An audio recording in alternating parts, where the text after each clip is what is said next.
अस्सलाम वालेकुम जी, मेरा नाम है आसिफ नवाज और आप देख रहे हैं अपना प्यारा YouTube channel I am teacher. Class 10th की मैथमेटिक्स का ये हमारा पहला लेक्चर है। इस वीडियो में हम क्लास 10th की मैथमेटिक्स के यूनिट नंबर 1 के बारे में बात करेंगे, जिसका नाम है क्वाड्रेटिक इक्वेशंस। ये क्वाड्रेटिक इक्वेशंस क्या है? हम शुरू से कई इक्वेशंस पढ़ते आए हैं, खासकर लीनियर इक्वेशन। लीनियर इक्वेशन क्या थी? लीनियर इक्वेशन में हम एक वेरिएबल लेते थे, unknown variable, may be it is equal to x y and z, कोई भी हो सकता था, एक वेरिएबल इक्वेशन वेरिएबल था इक्वेशन का।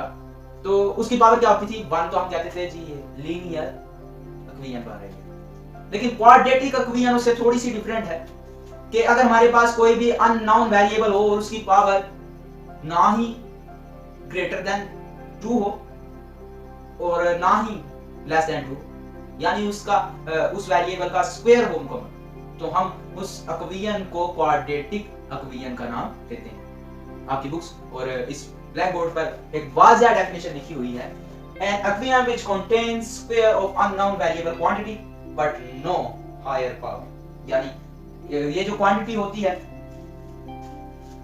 इसकी पावर जो है वो सेकंड डिग्री से, या इसे हम सेकंड डिग्री इक्वेशन का नाम भी देते हैं, और इसकी जो पावर होती है वो स्क्वायर से अबव नहीं होती, हाई नहीं होती, उसकी पावर स्क्वायर लाजमी होनी चाहिए। इसके अलावा इसकी स्टैंडर्ड फॉर्म भी लिखी हुई है, ax² + bx + c is equal to 0, where x is not equal to 0। अब x is not equal to a is not equal to 0 क्यों है? a is not equal to 0 इसलिए है, अगर a 0 के इक्वल हो जाए तो हमारे पास x² की पावर के साथ 0 मल्टीप्लाई होगा और वो 0 आ जाएगी, जिस लिहाज से हमारे पास x की जो वैल्यू बचेगी वो पावर 1 होगी, x की पावर 1 होगी, तो जिस लिहाज से हमारे पास ये फिर से लीनियर इक्वेशन बन जाएगी, जो कि हमारे पास क्वाड्रेटिक इक्वेशन बिल्कुल है।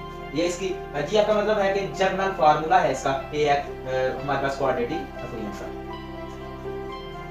तो एक इसमें टर्म आती है प्योर क्वाड्रेटिक इक्वेशन के बारे में, तो उसके बारे में हम थोड़ा सा देखते हैं। प्योर क्वाड्रेटिक इक्वेशन है क्या दरअसल?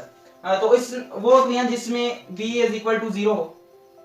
b = 0 होने का मतलब क्या है कि अगर हमारे पास ax² + bx + c है स्टैंडर्ड फॉर्म, तो अगर b इसमें 0 हो जाए तो हमारे पास ax² + c = 0, या ये भी कह सकते हैं ax² = c बच जाता है। क्लियर है जी?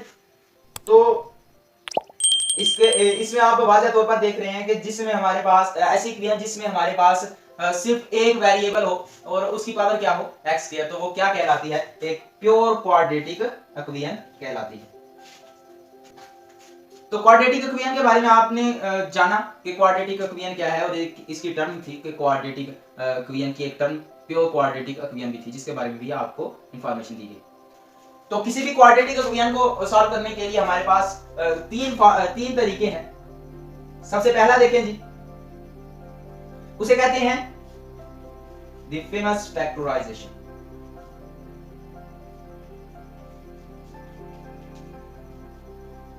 दूसरे तरीके के बारे में हम बात करते हैं।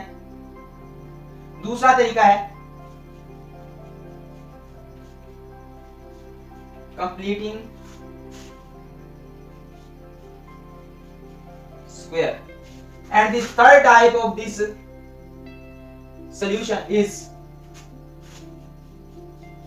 quadratic formula, and that is the quadratic formula। तो जी इस पहले लेक्चर में आपने एक शॉर्ट सा इंट्रोडक्शन देखा क्वाड्रेटिक इक्वेशंस का, अपने यूनिट नंबर 1 का। तो अगली वीडियो में इंशाल्लाह इनका प्रूफ, क्वाड्रेटिक जितने भी तरीके हैं क्वाड्रेटिक इक्वेशन को सॉल्व करने के, इनका प्रूफ लेके आएंगे और एक्सरसाइज नंबर 1.1 करेंगे इंशाल्लाह ताला। तो तब तक के लिए अल्लाह हाफिज़, और हमारे इस चैनल को लाजमी सब्सक्राइब करें और हमारे तमाम वीडियोस को लाइक करना मत भूलें।